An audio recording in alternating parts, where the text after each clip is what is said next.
Sharma classes. Students, आपका प्रभात Sharma classes में स्वागत है। आज हम अपना नया चैप्टर स्टार्ट करने जा रहे हैं, ज्योग्राफी का चैप्टर नंबर 5, और जिसका नाम है major domains of the earth. अगर आप इस चैनल पर नए हैं तो चैनल को सब्सक्राइब करना ना भूलें और आगे की एजुकेशनल वीडियोस को देखते रहें और प्रीवियस वीडियोस को देखकर उन्हें शेयर भी करें, जिससे कि और भी लोग बच्चे जो यहाँ पर हैं वो कुछ सीख सकें। स्टूडेंट, हमारा पर्पस होता है जो भी कोई भी कंटेंट है, एजुकेशनल कंटेंट, उसको सही तरीके से सिखाना। आइए स्टूडेंट, तो इस चैप्टर का नाम है मेजर डोमेन्स ऑफ द अर्थ।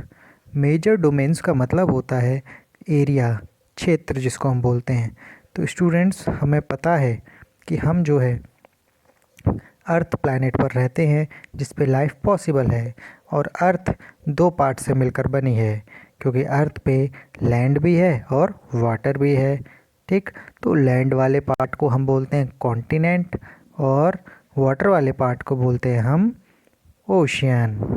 तो स्टूडेंट्स, क्योंकि हम अर्थ प्लैनेट पे रहते हैं तो इसीलिए हम अर्थ के एरिया के बारे में ही इस चैप्टर में पढ़ेंगे। आइए स्टूडेंट्स, थोड़ा सा चैप्टर को रीड कर लेते हैं। As you have read in the first chapter, the earth is the only planet which has life.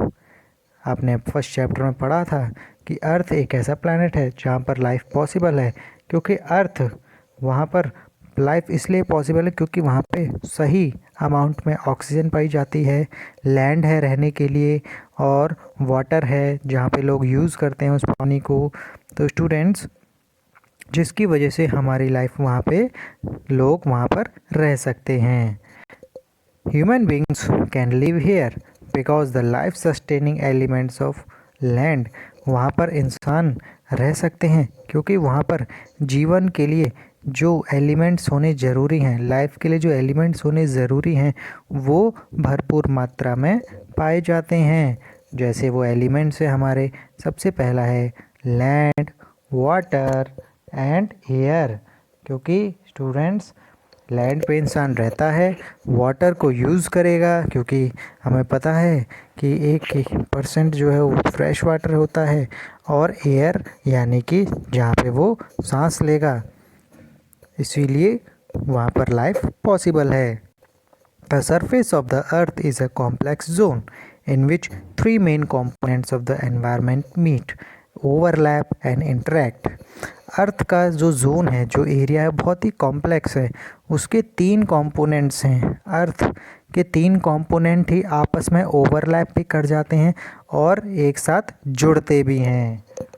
आइए स्टूडेंट, उस कंटेंट को हम, मेन कंपोनेंट जो हमारे एनवायरनमेंट के, उसको हम पढ़ेंगे। स्टूडेंट्स, तो इसमें पहला जो दिया हुआ है, the solid portion of the earth on which we live is called lithosphere.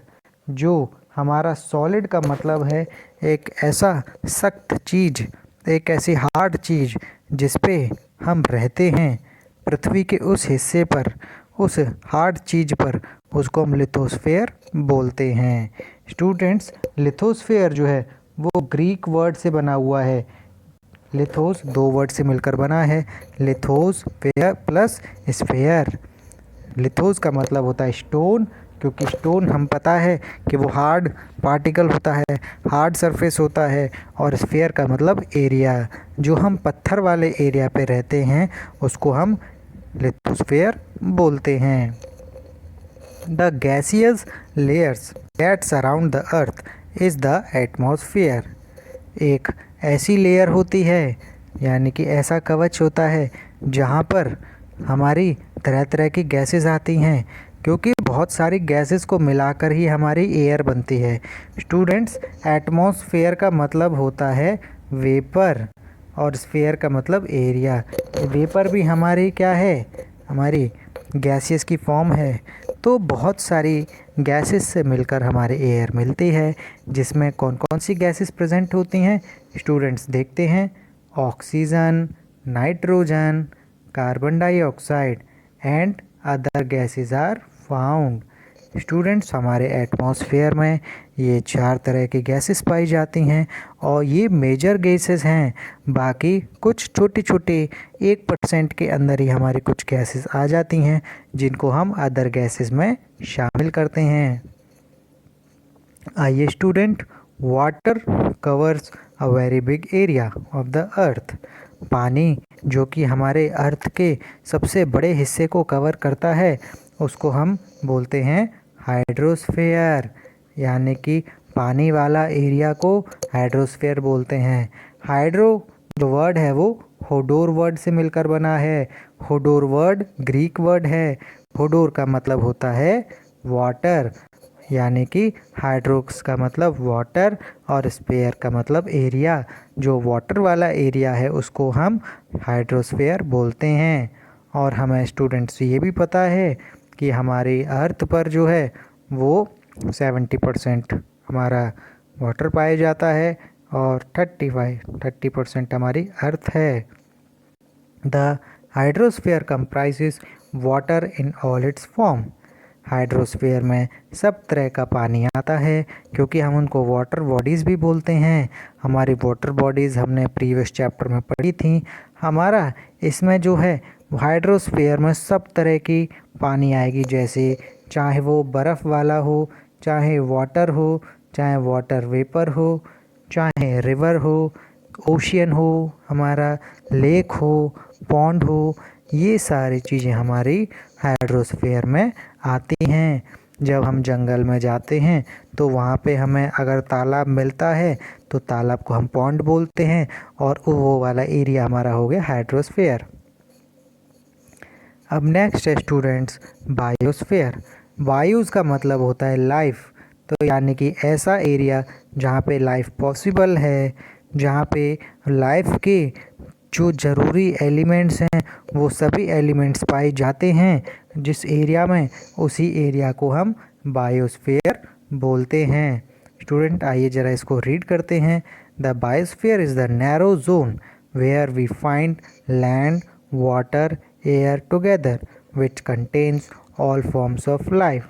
अगर हम बोलें कि एक ऐसा एरिया जहाँ पे हमारी लैंड, वाटर और हवा, एयर सारी तीनों पाई जाएं, वो वाला एरिया हमारा बायोस्फीयर हो जाता है।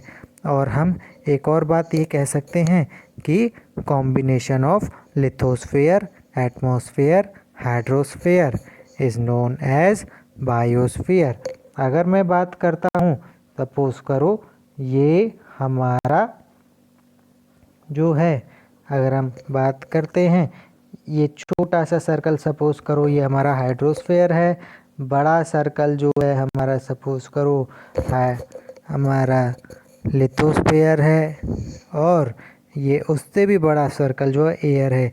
तो इन सब को मिला के हमारा जो है बायोस्फीयर बोला जाता है, जहाँ पे तीनों चीज़ें एग्जिस्ट करती हैं। या फिर हम ऐसे भी समझ सकते हैं,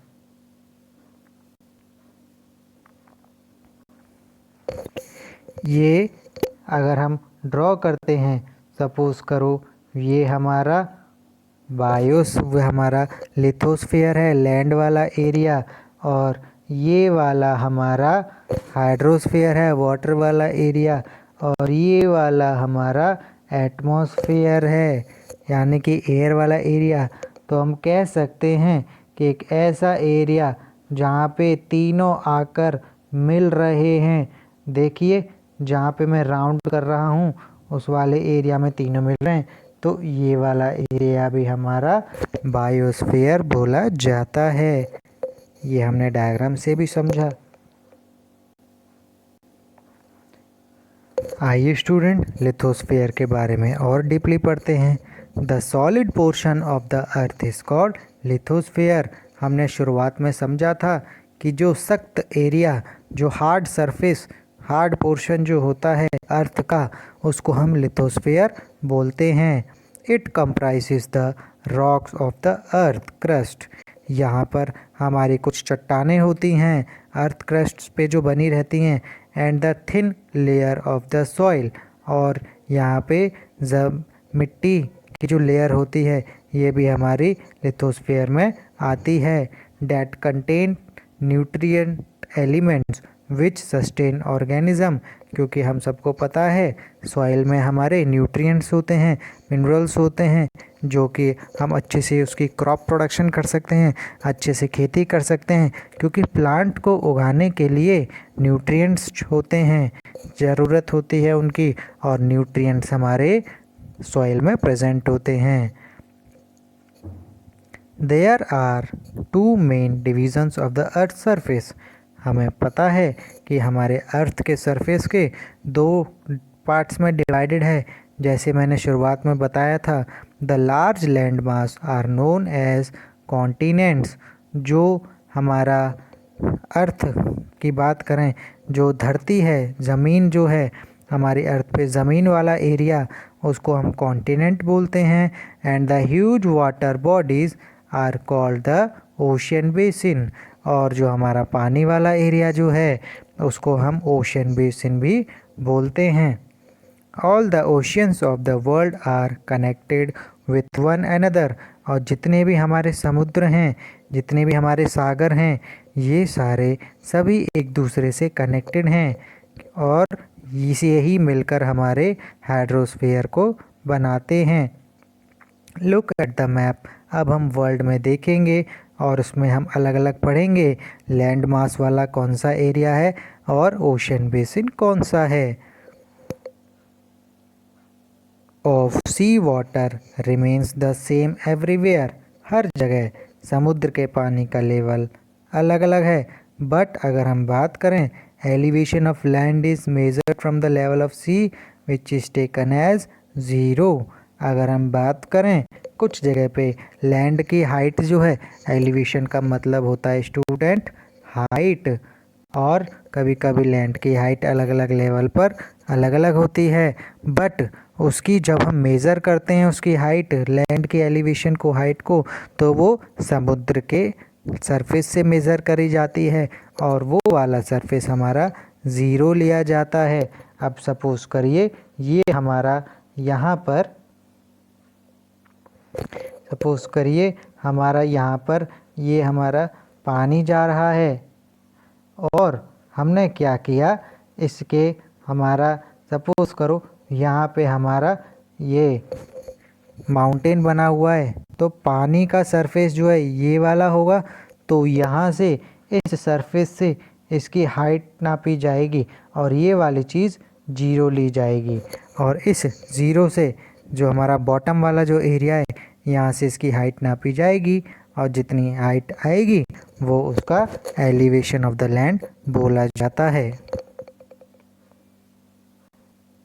इस वाले मैप में हम देख सकते हैं स्टूडेंट, ये हमारे सामने वर्ल्ड का मैप है, जिसमें हम कह सकते हैं कि इस मैप को देखकर पानी का एरिया तो बहुत ज़्यादा है। देखिए ये सारा जितना भी ब्लू कलर का जो एरिया दिखाई दे रहा है, ये सारा हमारा पानी का एरिया है, और ये हमारा सारा हाइड्रोस्फीयर का पार्ट है स्टूडेंट्स। और हमने ये भी पढ़ा है कि सारे ओशियन, ये सारे सागर एक दूसरे से कनेक्टेड है। आइए ज़रा देखते हैं। देखिए स्टूडेंट, हमने देखा था, देखो यहाँ पे इंडियन ओशन जा रहा है और इसके साथ में हमारा पैसिफिक ओशन है। तो यहाँ से देखिए इस वाले पॉइंट पे हमारे दो तरह के ओशन मिल रहे हैं, इंडियन ओशन और पैसिफिक ओशन। स्टूडेंट्स ये देखिए यहाँ पर अगर मैं बात करूँ, ये वाला एरिया हमारा पूरा अटलांटिक ओशन है और ये इंडियन ओशन है। तो यहाँ पर इस एरिया में हमारा जो है पानी, दो तरह के ओशन हमारे मिल रहे हैं। स्टूडेंट यहाँ से हम देख सकते हैं कि अगर हम बात करें, ये हमारा ऊपर आर्कटिक ओशन यहाँ से बहता हुआ आ रहा है, आर्कटिक सागर, और ये हमारा अटलांटिक सागर है। और देखिए इस जगह पर ये हमारा एक दूसरे से दोनों ओशियंस कनेक्टेड हैं। अगर हम बात करें पैसिफिक ओशन ये वाला और इंडियन ओशन, यहाँ पर आके दोनों कनेक्ट हो रहे हैं, तो ये वाला भी हमारा ओशन मिला हुआ है। स्टूडेंट्स ज़रा एक और चीज़ देखते हैं। अब हमें ये तो पता है कि हमारे उस पर वाटर का एरिया जो है वो हमारा 71% है और बचा हुआ लैंड का एरिया वो 29% है। तो ये हमारा कहे तो वाटर हमारी अर्थ पर सबसे ज़्यादा है एज़ कंपेयर टू लैंड। और वाटर वाले एरिया को हम ओशियन बोलते हैं। जब भी देखो यहाँ पर ओशियन लिखा हुआ है। और लैंड वाले एरिया को हम कॉन्टिनेंट बोलते हैं। और ये सारे आपको ये जो रंग बिरंगे जो दिखाई दे रहे हैं ये कॉन्टिनेंट हैं। स्टूडेंट्स, इस डायग्राम से हम समझते हैं कि हमारी जो एयर है वो किन किन गैसेस से मिलकर बनी है। और ये डायग्राम हमारा कॉम्पोजिशन ऑफ एयर दिखाता है। अब मैंने बताया था सबसे ज़्यादा 78% हमारी नाइट्रोजन पाई जाती है एटमॉस्फेयर में। और आप यहाँ पे देख सकते हैं हमारी नाइट्रोजन 78% है। 21% जिसको हम सांस लेते हैं ऑक्सीजन, वो हमारे एटमॉस्फेयर में हमारी एयर में 21% पाई जाती है। और अगर हम बात करें ऑर्गन जो है वो 1% से कम पाई जाती है अदर गैसेस में, क्योंकि हम देख सकते हैं यहाँ पर 78 और 21 को प्लस करते हैं तो 99 आता है। बची हुई हमारी 1% में हमारी सारी गैसेस आ जाती हैं जिसको हम अदर गैसेस में शामिल करते हैं। और आपको यहाँ पे दिखाई दे रहा है कार्बन डाइऑक्साइड 0.04% है, ऑर्गन 1% है, और भी गैसेस हैं जो कि 1% के अंदर आती हैं। बट अगर हम बात करें सबसे ज़्यादा जो हमारी गैस है वो नाइट्रोजन पाई जाती है हमारे एटमॉस्फेयर में, जो कि 78% है। स्टूडेंट्स, हम एलिवेशन ऑफ द अर्थ की बात कर रहे थे। तो एलिवेशन जो है अर्थ का बोला जाता है हाइट सरफेस का। और हमें पता है सबसे ऊंचे सरफेस हमारे माउंटेन्स के होते हैं, तो जाहिर सी बात है उनकी हाइट भी ज़्यादा होती होगी। और इन सब की माउंटेन्स की हाइट जो है वो सी लेवल से नापी जाती है। तो स्टूडेंट्स आइए पढ़ते हैं। The highest mountain peak Mount Everest is 8,848 metres above the sea level. सबसे ऊंचा पर्वत यानी कि पहाड़ वो हमारा माउंट एवरेस्ट है जो कि 8848 मीटर से ज़्यादा है, करीब हम कह सकते हैं 8-8.5 किलोमीटर से ज़्यादा। तो the greatest depth of 11,022 meters is recorded at Mariana Trench in Pacific Ocean।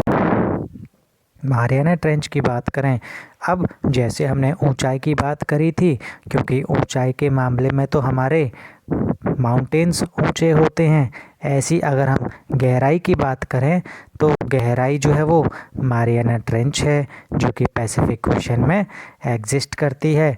और उसकी जो नीचे जो डेप्थ है गहराई है वो 11,022 मीटर है, करीब 11 किलोमीटर नीचे गहरी। तो इतना हमने ओशन की यहाँ पे डेप्थ हमने नापी थी मारियाना ट्रेंच जो जगह है। Could you imagine the depth of the sea is much more than the highest point? क्या आप ये सब सोच सकते हैं कि गहराई जो है वो समुद्र की वो हाईएस्ट पॉइंट से भी गहराई हो सकती है। स्टूडेंट्स, एक इसमें फैक्ट लिखा हुआ है, उस फैक्ट को हम पढ़ते हैं। Do you know Edmund Hillary, New Zealand and Tenzing Norgay Sherpa India were the first men to climb the highest mountain peak Mount Everest on the planet of Earth on 29 मई 1953। क्या तुमको पता है कि दो ऐसे लोग थे पहला जो इंसान था वो न्यूजीलैंड का एडमंड हिलेरी नाम का था, और दूसरा हमारे इंडिया का, हमारे भारत का तेंजिंग नोर्गे शेरपा थे, जिन्होंने, उन दोनों ने मिलकर हमारे माउंट एवरेस्ट पर्वत को पार किया था, उन पर ऊंचाई पर जीत हासिल की थी। और वो डेट जो थी, वो दिन था हमारा 29 मई 1953, 29 मई 1953। उसके बाद फिर जब हमने देखा कि जब इंसान में, आदमियों ने भी ये वाला काम शुरू कर दिया है, तो वुमेन्स कैसे पीछे रह सकती हैं। तो उन वुमेन की बात करें, Junko Tabei, Japan was the first women to reach the summit on 16 May 1975। उसके बाद वुमेन्स की बात करें तो जुनको तैबी, जो कि जापान देश की रहने वाली थी, वो सबसे पहली महिला थी जिन्होंने उसी जगह को दोबारा ऊंचाई पर पार किया था। पहली बार हमारे इंसान, आदमी गए थे, पुरुष, और उसके बाद अब ये लेडीज़ यानी कि महिलाएं गई हैं। अगर हम इंडिया वुमेन की बात करें, भारतीय महिला की, तो सबसे पहले हमारी भारतीय महिला थी Bachendri Pal.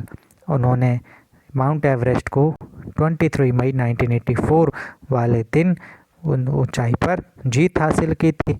The first Indian women to climb the highest peak on 23 May 1984 was Bachendri पाल।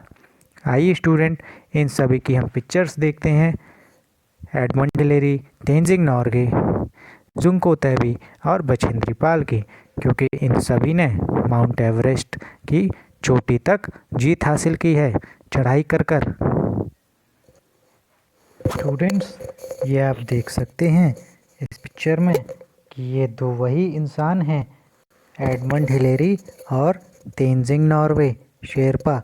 आप लेफ़्ट साइड में देख सकते हैं, ये हमारे एडमंड हिलेरी हैं, और अगर मैं बात करूं, ये राइट साइड में ये हमारे तेंजिंग नॉर्गे हैं।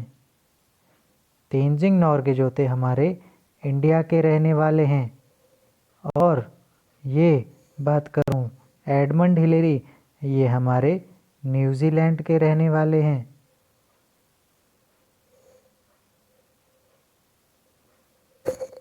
न्यूजीलैंड के हमारे एडमंड हिलेरी हैं। उसके बाद भी कई लोग हुए जिन्होंने माउंट एवरेस्ट की चोटी पर जाकर हमारे इंडिया, भारत के झंडे फहराए। आप इस पिक्चर से देख सकते हैं, ये हमारे वही हैं जुनको तैबी, जापान की रहने वाली, जिन्होंने सबसे पहले महिला जो थी वर्ल्ड की, जापान की रहने वाली, जो कि माउंट एवरेस्ट पे इन्होंने चढ़ाई की थी।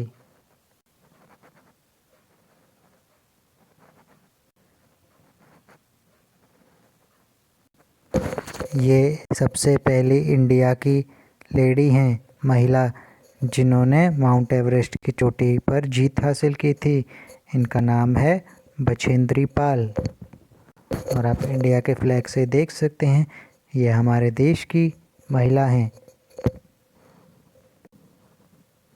बछेंद्री पाल को राष्ट्रपति से इन पुरस्कार भी मिला हुआ है, प्राइज़ मिला हुआ है इस रिकॉर्ड के लिए, रिकॉर्ड बनाने के लिए, माउंट एवरेस्ट पर चढ़ाई करने के लिए। स्टूडेंट्स, अगर आपको वीडियो अच्छी लगी हो तो लाइक एंड सब्सक्राइब करना ना भूलें और शेयर करें। अगर किसी भी टॉपिक से रिलेटेड आपको डाउट है तो कमेंट सेक्शन में नीचे अपना कोई भी डाउट लिख सकते हैं। Okay, thank you class. Stay home, stay safe.